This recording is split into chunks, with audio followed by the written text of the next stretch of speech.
English में है ना, मतलब क्या ही बोलूँ मैं, सिंपल से एक बात समझ लो, क्या ही बोलूं, कुछ खास बोलने के लायक बचा ही नहीं है।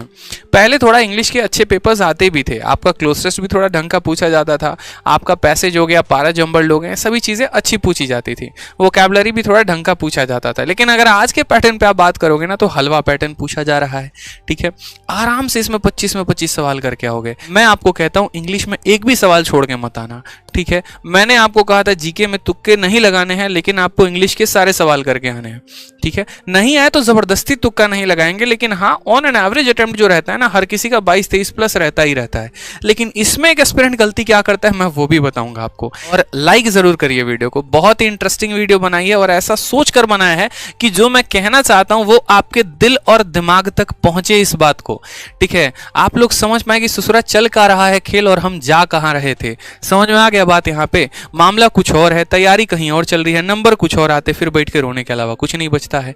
तो कम से कम पेपर का पैटर्न जान लो, उसके अनुसार तैयारी करो। पता चले 6 महीने तक खाली जीएस पढ़े और आया वहां से कुछ भी नहीं, तो क्यों की इतनी मेहनत भाई साहब? किसने कही थी आपको मेहनत करने को, ये बताओ पहले। इससे बढ़िया तो मेहनत वहां करते जहां से तुम स्कोर लेकर आ पाते, कम से कम कुछ तो बोला होता ना। तो इसीलिए पूरा का पूरा अपना मंथन किया है, दिमाग का पूरा फुलटस उपयोग किया है, ठीक है। आपको बस इतना करना है कि वीडियो को शेयर कर देना है। समझ में आ गया कि नहीं आ गया बात, ठीक है।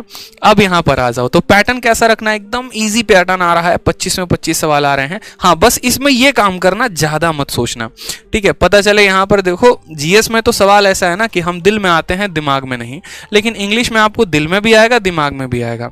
ज्यादा यहाँ पर बैठ के मंथन करने लगे ना, अरे यार ऑप्शन नंबर ए भी जाना पहचाना लग रहा है, ऑप्शन नंबर सी भी लग रहा है, दोनों के दोनों साइनों ही तो हैं। तो ज्यादा दिमाग लगाने वालों का फिर बैंड बजने वाला है वहां पे। ज्यादा बुद्धि का प्रयोग ना करें, इसमें जितना ज्यादा समय बचा सकते हैं उतना ज्यादा समय बचाइए, क्योंकि इंग्लिश में ही एक आप समय बचा के अपने पास लेके जा सकते हैं और उसका उपयोग मैथ में, रीजनिंग में और जीएस में कर सकते हैं। अगर यहां समय नहीं बचाया तो खेल उल्टा पड़ सकता है यहाँ पे, ठीक है। तो इंग्लिश का पैटर्न कैसा पूछा जा रहा है, वाह बेटे एकदम मौज गर्दी वाली बात हो जाती है। अब इसमें कुछ बातों का क्या ध्यान रखना है, तो इसमें कुछ बातों का ध्यान आप और यहाँ पर ये रखना है कि देखो सवाल में एग्जामिनर जैसे साइनो एंटो की बात करें तो क्या पूछ लिया, एक क्वेश्चन पूछ लिया, ठीक है, और उसके ऑप्शन में 2 सिनोनिम दे दिए। अब आपको सवाल को देखते पता है क्या, आप पढ़ते नहीं हो, जानते नहीं हो, बोलते अरे सिनोनिम है, टिक मार दिया इसे करके। अरे दूसरा पढ़ तो लो तुमको कि सिनोनिम पूछा है कि एंटोनिम पूछा है। साइनो पूछा है एंटो बता रहे हो, एंटो पूछा है साइनो बता रहे हो, और खुश इस बात पे हो कि पेपर तुम्हारा सही हो गया।